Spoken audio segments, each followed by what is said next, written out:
Nous voici pour une nouvelle vidéo concernant cette fois-ci les augmentations et particulièrement les augmentations intercalaires torse.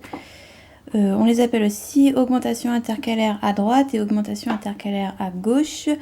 Et en anglais, ça s'appelle MEC1. Donc, j'en ai fait quelques-unes avant de vous montrer comment on les fait.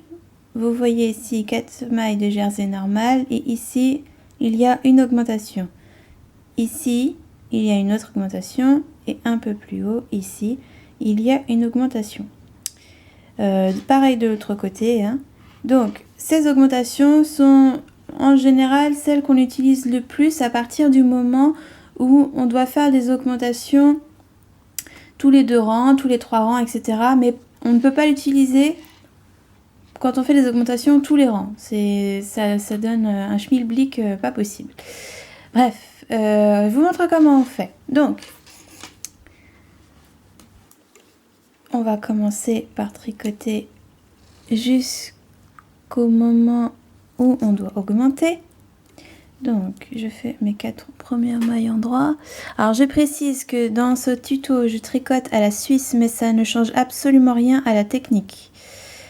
Ça reste la même pour que ce soit à la française ou à la suisse.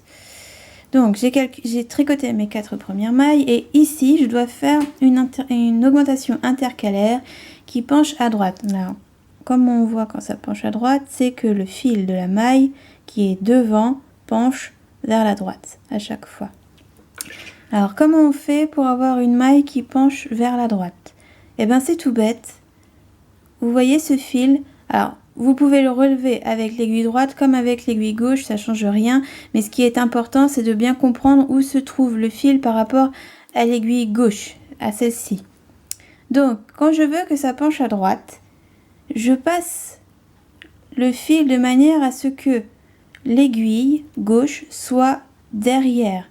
Donc, soit je soulève le fil avec l'aiguille droite et je le pose sur l'aiguille gauche, soit avec l'aiguille gauche, je passe derrière le brin et le fil est exactement dans la même position qu'on ait utilisé l'aiguille droite ou l'aiguille gauche. Donc vous avez vu ce qu'on fait quand on fait une augmentation intercalaire, c'est qu'on prend le brin entre 2 mailles du rang précédent. Donc une fois que j'ai pris mon brin une fois que le brin est sur l'aiguille gauche, je vais la tricoter torse.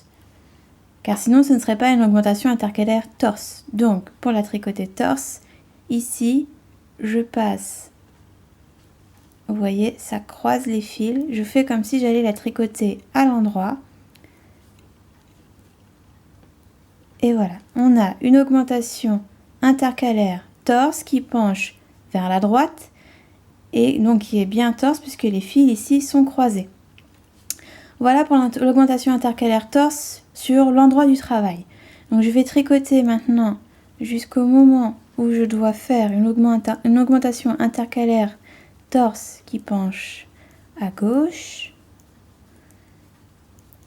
Hop là, je ne dois pas tarder à y être. Encore 2 mailles. Et voilà. Donc ici, je suis rendue au moment où je dois faire une augmentation intercalaire qui penche vers la gauche. On peut le voir ici. Les brins que j'ai soulevés penchent vers la gauche. Donc, comment je fais? Eh bien, cette fois, au lieu d'avoir l'aiguille gauche qui passe derrière, je vais mettre l'aiguille gauche par devant. Donc, si je le fais avec l'aiguille droite, je le soulève et je fais de manière à ce que l'aiguille droite passe devant le fil, comme cela. Ou alors, tout bêtement, je pique avec l'aiguille gauche, je soulève par devant.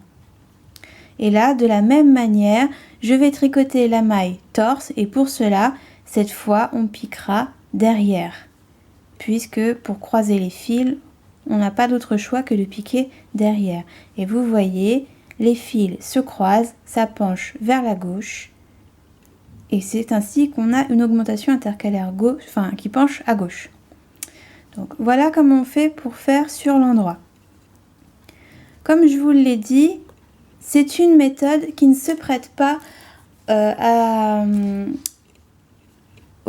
l'augmentation par rang successif. Donc vous allez voir, je vais vous montrer. Je vais faire les 4 premières mailles de mon rang. Je fais pas les bonnes mailles. Ce sont des mailles envers que je dois faire puisque nous faisons du jersey. Je ne suis pas concentrée. Donc envers, envers et envers. Donc voilà, là vous voyez l'augmentation que j'ai fait au rang précédent et vous voyez qu'ici il y a un trou puisque c'est ici qu'on a relevé le brin. Donc il sert un peu plus haut. Et si vous voulez piquer le brin précédent pour faire une augmentation intercalaire torse successivement au rang précédent, vous allez créer des trous. Donc ce ne sera pas joli. Je vous déconseille de le faire. C'est vraiment des augmentations qu'il ne faut pas faire successivement. Donc quand c'est comme ça, vous tricotez votre rang normalement et au rang endroit précédent, vous n'aurez plus qu'à refaire les augmentations. Donc je vous dis, en général, ces augmentations-là sont utilisées sur les raglans lorsqu'on doit augmenter tous les 2 rangs, sur les chaussettes, particulièrement au niveau des orteils, puisque au niveau des orteils, lorsqu'on fait des augmentations, on augmente tous les 2 rangs également. Sur les châles, lorsqu'on augmente tous les 2 rangs, etc. etc., etc. C'est une augmentation qu'on utilise généralement sur l'endroit. Mais je vais vous montrer comment on fait sur l'envers. Donc avant ça, je vous montre le résultat obtenu. Je vais me mettre sur le câble, ce sera plus simple.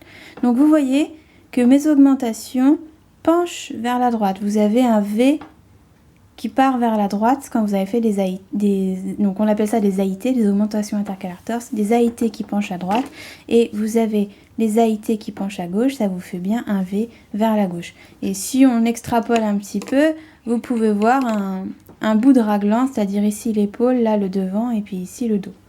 Bon voilà, c'est aussi simple que ça. Donc je vous retrouve dans 3 secondes pour vous montrer comment faire pour faire les augmentations intercalaires torse sur l'envers. Alors, nous revoici du côté envers du tricot. J'ai déjà tricoté les 4 premières mailles histoire d'aller plus vite.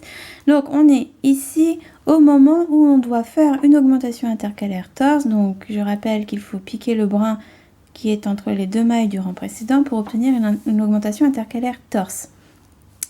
Donc, quand on est sur l'envers, le travail s'inverse.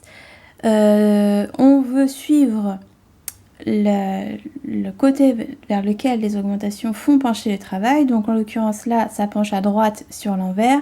Donc pour obtenir une augmentation qui penche à droite sur l'envers, il faut regarder ce que fait le fil qui est derrière quand vous allez tricoter la maille torse. Donc par exemple, quand on veut faire une augmentation intercalaire torse qui penche à droite sur l'envers, on pique par devant, on tricote à l'envers torse, donc on passe par derrière de manière à ce que les brins se croisent, et hop, on a une augmentation qui penche bien à droite. Si on regarde, si on tourne le travail et qu'on regarde dans quel sens penche notre maille, on voit bien que là ça penche vers la gauche comme c'est censé pencher normalement, mais vous l'avez fait sur l'envers, et sur l'envers elle penche à droite, ce qui est logique. Donc voilà comment on fait l'augmentation intercalaire torse sur l'envers, du moins celle qui penche à droite. Maintenant on va faire celle qui penche à gauche sur l'envers mais à droite sur l'endroit. Ah, ça commence à devenir plus long de tricoter les rangs là, hein.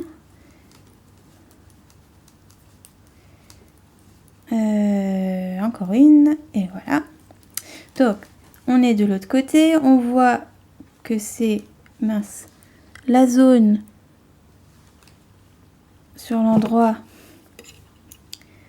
où ça penche à droite. Donc nous on va vouloir que ça penche à gauche sur l'envers, donc ça marche exactement de la même façon. Cette fois on pique derrière, donc on passe, soit on pique avec l'aiguille gauche depuis l'arrière, soit on soulève avec l'aiguille droite et on fait en sorte que l'aiguille passe derrière le brin. Et là on tricote à l'envers torse également. Cette fois pour que ça croise, il faut piquer le brin de devant. et hop. Vous voyez, les brins se sont croisés, la diminution penche à gauche sur l'envers et on va voir que sur l'endroit, elle penche bien sur la droite. Donc, c'est un coup de main à prendre, vous allez voir que vous allez finir par le faire automatiquement, sans réfléchir réellement. Vous allez voir que le brin part dans le bon sens ou pas. C'est vraiment un coup de main à prendre, mais vous voyez, ici, tout penche du bon côté. Alors, c'est quoi l'utilité d'avoir les augmentations qui penchent du bon côté? C'est essentiellement pour le dessin à obtenir. Si vous ne faites pas la bonne augmentation intercalaire torse, vous n'aurez pas un dessin droit et rectiligne, parce que bon, normalement on le fait tous les deux rangs. Là on voit que je l'ai fait tous les deux rangs, puis tous les trois, puis tous les deux, histoire de vous montrer des deux côtés. Mais quand on le fait tous les deux rangs, je vais vous montrer ça sur un encours. Donc ici on voit bien que ce sont des augmentations intercalaires torse tous les deux rangs qui penchent vers la droite. On a donc une jolie ligne qui se forme et de ce côté, on a des augmentations intercalaires torse qui penchent vers la gauche, vous voyez, et on a aussi une jolie ligne. Voilà l'utilité de savoir faire la différence entre, bon là je tire dessus pour que vous puissiez bien voir, voilà l'utilité de savoir faire des augmentations intercalaires à droite et à gauche. Si on mélange les deux, ça sera pas aussi net, ce sera pas aussi joli. Mais c'est vraiment un point visuel, un caractère visuel de l'augmentation. Après, si vous aimez que ça fasse un peu fouillis, libre à vous d'en faire qu'une seule sorte. Voilà!